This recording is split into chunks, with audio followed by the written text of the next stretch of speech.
kalau Pak Jokowi boleh mencalonkan 3 kali atau dirinya mau menurunkan derajatnya dari presiden ke wakil presiden jadi orang nomor 2, kemungkinan besar beliau jadi lagi. Pertanyaannya, segini nafsunya kah dirinya berkuasa hingga jadi orang nomor 2 juga mau? Rasanya beliau bukan manusia yang suka mabuk jabatan. Bukan manusia yang suka dipuja-puji. Bukan manusia haus kekuasaan deh. Beliau itu simbol kesederhanaan rakyat Indonesia yang tidak haus jabatan, tidak haus pujian. Beliau melayani orang, bukan dilayani.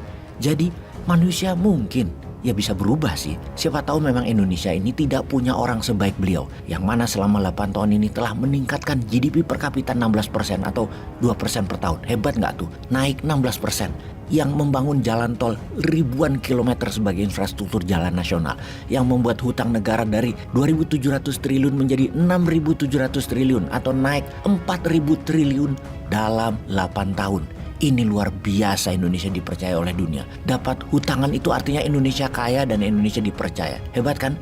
Ya beliau dan pendukungnya mungkin merasa dirinya lah yang terbaik, jadi harus maju lagi. Ya siapa tahu, di sisi hutangan sulit loh membuat negara itu dipercaya. Sulit. Jadi mendapat hutangan besar 4.000 triliun adalah sebuah prestasi tinggi. Bosman, kalau menjabat belum tentu mendapat hutangan segitu besar. Karena itu pasti printing money.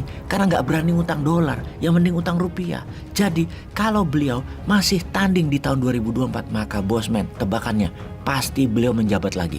Tapi kalau beliau tidak ikut di tahun 2024, maka walau calonnya Pak Jokowi yaitu Pak Ganjar sekalipun sulit menang melawan Anies. Bosman ini gini-gini melakukan survei di sosmed.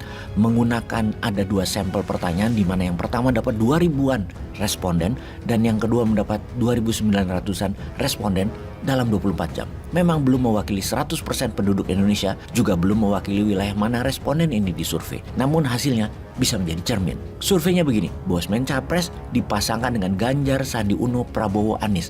Hasil akhir yang tertinggi adalah Bosman Anies 66%.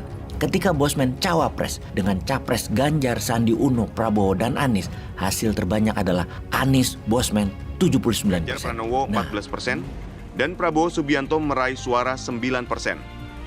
Pengamat politik Siti Zuhro menilai hasil polling ILC menunjukkan Anies Baswedan memiliki modal sendiri yang ditujukan dari kinerja dan pola komunikasinya selama memimpin Jakarta. Survei ILC menunjukkan Anies unggul sebagai capres. Lantas bagaimana menjelaskan hasil survei ILC tersebut? Apakah hasil itu dapat dimaknai bahwa pilihan responden terhadap Anies pada dasarnya beyond popularitas dan elektabilitasnya? Apakah pilihan responden mewakili kepercayaan mereka terhadap kualitas dan profesionalitas Anies sebagai pemimpin yang mumpuni sebagaimana ditunjukkan melalui tentu reputasinya dalam memimpin DKI Jakarta.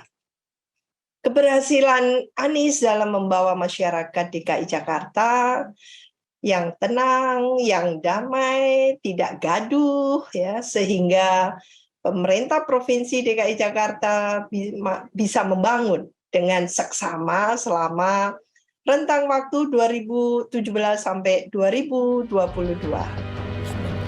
Nah, ini menyimpulkan apa? Bahwa Bosman itu layak diperhitungkan. Salah. Maaf, bukan Bosman. Bosman dipakai untuk kenetralan responden, di mana membuktikan bahwa faktor Anies dipasangkan dengan nobody. Seperti Bosman aja kuat, apalagi dipasangkan dengan Prabowo, Ganjar, Puan. Bener deh, Anies faktor terkuat di tahun 2024 seperti Pak Jokowi di tahun 2014. Yang mana di tahun 2024 Anies hanya kalah dari Jokowi kalau beliau ikut kontestasi. Sebentar. Ini analisa capres ya, bukan analisa harga BBM.